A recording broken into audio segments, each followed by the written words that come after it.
Hai, Assalamualaikum dan salam sejahtera semua. Kami daripada kumpulan 7 akan membentangkan hasil daripada tugasan yang telah dibuat mengenai amalan pelancongan lestari. Oleh itu, saya dan kawan-kawan saya akan membentangkan mengenai kaedah pendidikan yang diterapkan mengenai amalan pelancongan lestari di beberapa negara yang telah dipilih, iaitu Malaysia, Jepun dan Jerman. Jangan tak fokus, okey?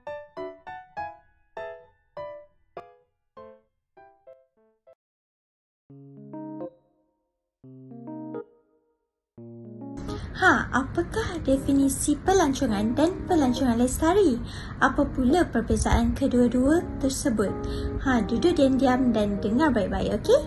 Menurut Matheson dan Wall, pada tahun 1982, pelancongan merupakan satu pergerakan manusia dari satu destinasi ke satu destinasi yang lain. Secara amnya, pelancongan melibatkan pergerakan atau perjalanan dari satu tempat ke satu tempat yang lain, di mana destinasi yang dituju itu mempunyai satu suasana yang berbeza dengan tempat tinggal asal individu tersebut. Awak kena tahu bahawa sektor pelancongan ini antara sektor yang terpenting tau. Sebab kenapa? Sebab ia memberi pendapatan yang lumayan kepada pendapatan sesebuah negara. Untuk pengetahuan semua, melalui sektor pelancongan inilah ia dapat menyumbang sebanyak 11% daripada keluaran dalam negara kasar dunia. Banyaknya. Namun begitu, kepesertaan pembangunan sektor pelancongan ini akan menyebabkan pengabaian penjagaan alam sekitar. Oleh itu, amalan pelancongan lestari ini diperkenalkan bagi memastikan pembangunan sektor pelancongan dapat ditingkatkan, tetapi ia tidak mengabaikan kelestarian flora dan fauna.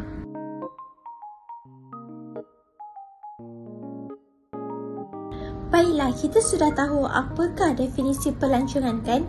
Mari kita kenali definisi pelancongan lestari pula.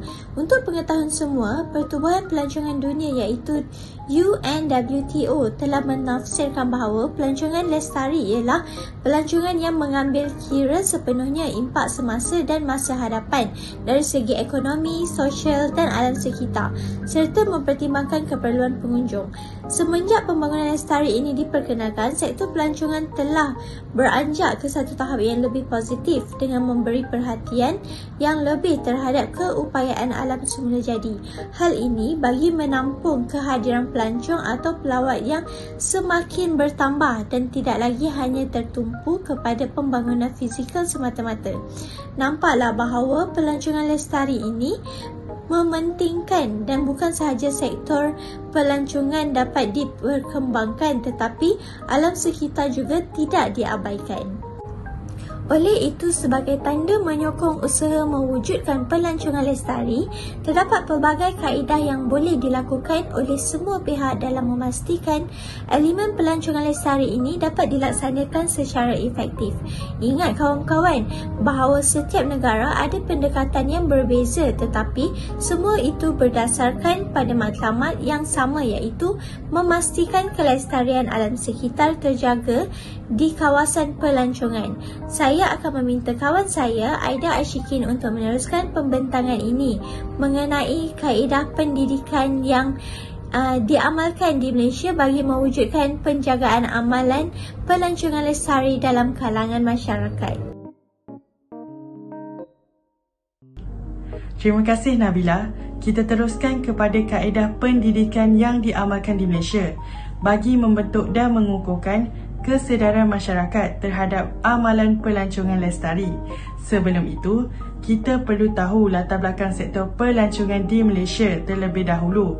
Bak kata pepatah, tak kenal maka tak cinta. Negara Malaysia, iaitu negara yang kita menetap sekarang ini, merupakan sebuah negara raja berperlembagaan. Negara ini merupakan destinasi pelancongan yang berpotensi di peringkat Asia dan antarabangsa kerana kaya dari segi eko-pelancongan, agro-pelancongan dan pelancongan budaya. Tetapi kami dapati bahawa kerajaan Malaysia masih lagi berusaha membangunkan pelancongan lestari. Oleh itu, terdapat pelbagai kaedah yang diberi pendekatan oleh Malaysia dalam membangunkan konsep amalan pelancongan lestari kepada masyarakat.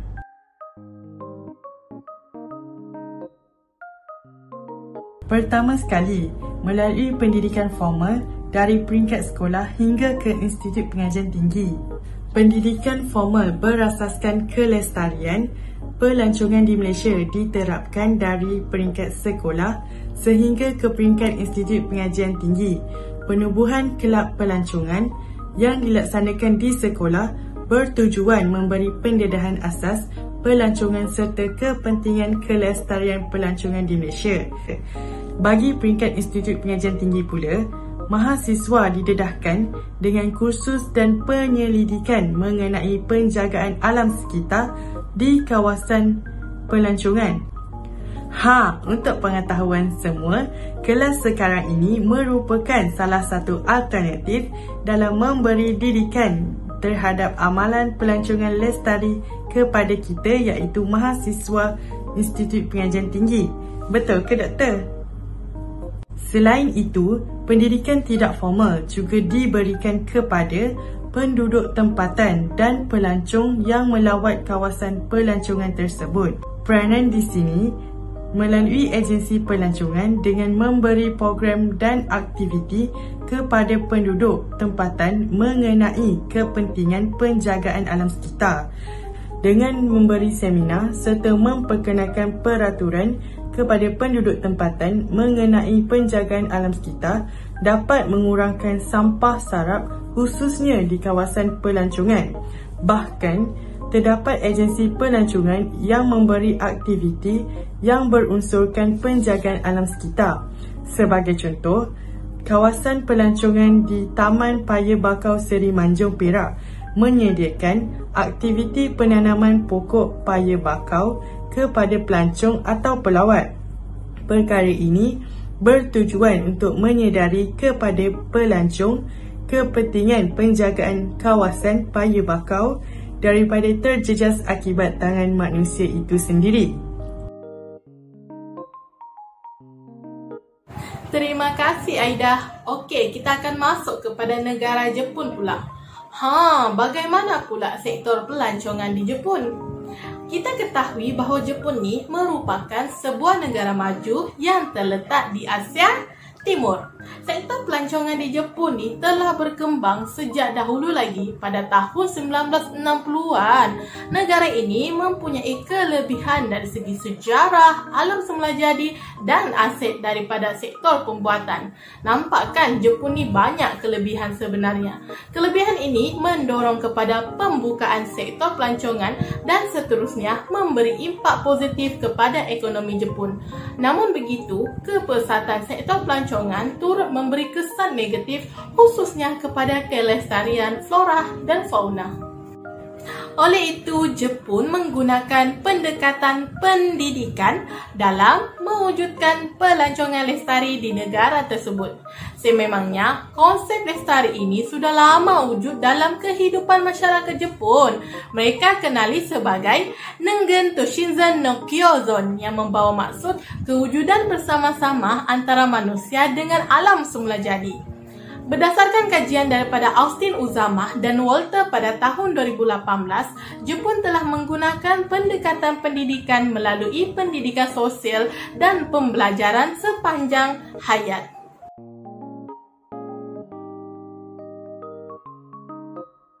Pertama ialah melalui pendidikan sosial.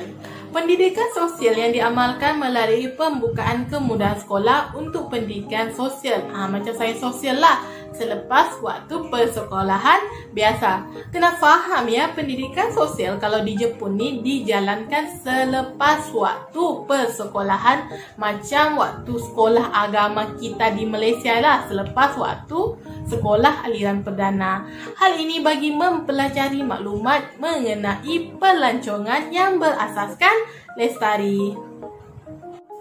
Selain itu, Jepun juga menggunakan pendekatan pembelajaran sepanjang hayat agar memberi kesedaran kepada masyarakat tempatan mengenai penjagaan alam sekitar. Pembelajaran sepanjang hayat ini menggunakan kurikulum ekopelancongan ke dalam agendanya. Kaedah pendidikan ini dikenali sebagai Shakai Kyoku dan Shogai Gakashu yang direka bagi menggalak masyarakat tempatan untuk belajar mengurus sejarah, budaya, ekosistem dan seterusnya. Ilmu ini akan dikongsi kepada pelancong yang melawat di kawasan tersebut. Bahkan bagi mereka yang tidak dapat hadir ke kelas tersebut kerana uzur ataupun sakit ataupun sibuk, pendekatan yang diamalkan melalui kaedah pendidikan iaitu pencetakan bahan-bahan ilmu secara percuma dan seterusnya diedarkan ke setiap rumah kepada penduduk tersebut agar memastikan ilmu mengenai pelancongan lestari sampai kepada masyarakat. Okey, sekarang kita pergi pula kepada negara yang terakhir iaitu Jerman. Jadi di mana terletak Jerman? Jerman terletak di benua Eropah. Kawasan pelancongan di Jerman juga banyak dikunjungi oleh pelancong tempatan mahupun antarabangsa. Dan tempat-tempat pelancongan di Jerman juga banyak mendapat pengiktirafan daripada UNESCO. Oleh itu, Jerman juga tidak mahu ketinggalan dalam menitik beratkan amalan pelancongan lestari kepada masyarakat. Perkara tersebut amat penting bagi memelihara alam sekitar dan sekaligus mampu untuk menyediakan perkhidmatan pelancongan yang ideal kepada pelancong.